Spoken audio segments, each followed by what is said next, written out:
Welcome back to Stand with Kelly and Niki Chewacka. You're here today with Bill O'Reilly, who's written in this amazing new book, Killing the Witches. It's surging on Amazon. Congratulations, Bill. So we want to talk about this book. It's a fascinating glimpse into what we all know as the Salem Witch Trials, this time in the Puritan journey in Massachusetts. And they went overboard in their quest to get rid of evil. But this is your 13th book in the Killing series. And for those who haven't read or purchased the books, it includes things like Killing Jesus, Killing Lincoln, Killing Kennedy, a really great series of books. I wanted to ask you, though, what inspired you to write this book in particular? Okay, so by the way, you can get all 13 Killing books on BillO'Reilly.com for Christmas. It's a good deal. And if you really want to know about the world and your country, it's a good investment. And if you don't, you got 13 separate Christmas gifts to give away. So you win both ways. So I could write about anything. The Killing series, a best-selling nonfiction book series in the world. Nobody's ever sold more books than we have in this category. And I wanted to write a book that was fascinating in a historical sense, but also relevant to today, Kelly. And the witch hunt today is big.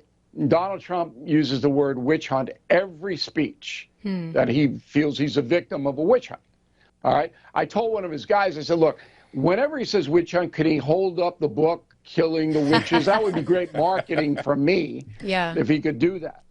So there is a modern day witch hunt. And it's exactly the same as it was in 1692. So we're not executing people anymore with the rope, because all the witches were hanged, but we're destroying their lives. And here's how it works. Back in Salem, Massachusetts, it was a theocracy. It was run by crazy lunatic ministers, not of any faith. They were just Christian ministers. They didn't even celebrate Christmas or Easter. That's how nutty these people were. And the society was based on, you better do what we tell you to do, or you're going to hell. But before we get to hell, we're going to beat the hell out of you. And so it was a crazy, crazy society. Well, young girls, 12, 11, they started to accuse people of being witches.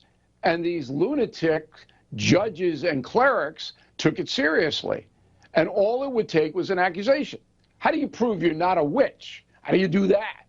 So the girl goes, oh, goody so-and-so tried to make me sign the devil's book. Guilty. Oh, it is crazy, crazy. Today, any accusation, particularly if you're famous or wealthy, gets on page one. And the press doesn't care whether you did it or not. They just want the accusation. And then the people, the folks, are going, well, look what he did. Look what she did. Wait a minute. Where's due process in this? That's why I wrote the book. So it takes you from actually the Mayflower, which you guys didn't want to be on, by the way. Everybody thinks that was a love boat. That was harrowing getting over here on that. It takes you from that all the way up to the present day about the witch hunt. The witch hunt today is the cancel culture. It's you say something, they'll kill you, and then money. These lawyers advertise on television. Somebody did something to you, you come right to us, and we'll destroy their lives, and we'll get you money. It's a huge industry, and everybody knows it. So I link it all together. I make it relevant to today. Killing the Witches' first 2 months sold 250,000 copies. Wow. And in this day and age, where people are addicted to the cell phones and they don't read the books the way they used to, that's phenomenal. Yeah. It is phenomenal. Something else I think you did really good in the book is you explain part of the reason why this culture was so crazy is because they came over in the Mayflower. We paint this, I don't know, maybe I have a first grade picture of it, of having painted or pictured these boats.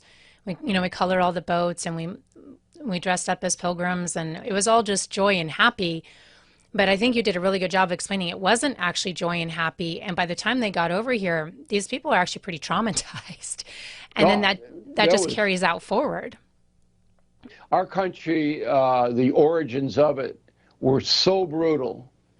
People just have no clue about how difficult it was to come here Nothing here except hostile Native Americans who did not want your presence.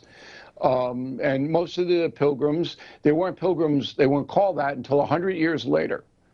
So it's my duty as a historian to tell the truth about my country, which I love. And you read Killing the Witches and you go all the way through all the rest, you'll know more about your country than anybody else. Well, one of the things that's true about history is our stories continue. And I think you do a good job of portraying that the seeds of our current culture were actually set at the foundation. And we haven't gotten away from that. And so one of the things I'd like you to explain a little bit more about is this theme you explore in the book of the psychology of fear and the contagious social contagion that is fear, that once this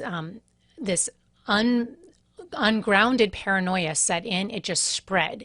And you saw it all through Salem, so much that it becomes part of history.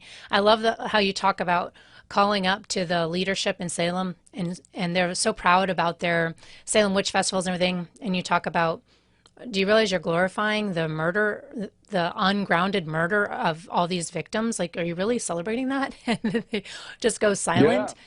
Yeah. And how that plays today and what you see in our contagious fear in society today. What do you link those? I'd like to hear your thoughts on the link between those two.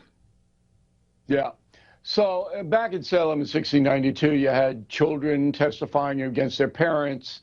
It was horrible.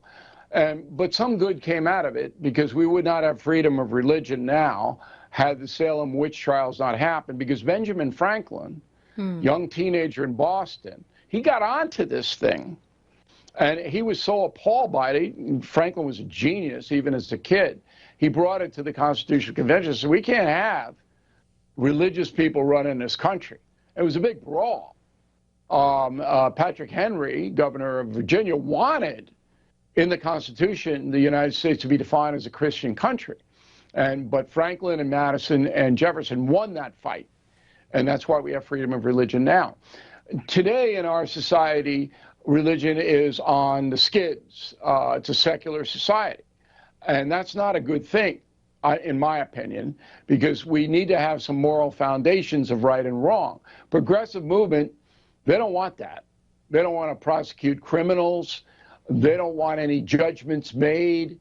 It's frightening what their vision is. I'm a person who believes there is a right and wrong, a good and evil. And those people on the side of good have to fight evil. And in Salem, they couldn't do it, because if you went up against these clerics and judges, then the next day you were accused of being a witch.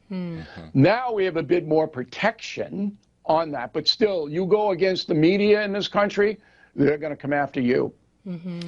Yeah, that's powerful. And following up on that, Bill, we've got a couple minutes left with you, and I'm just really curious to hear, what's the solution, right? We know one of the solutions is to learn from history. If you learn from history, you're less bound to repeat it, but we can see how leftist culture now is trying to erase or redefine history so we don't learn from our mistakes from the past.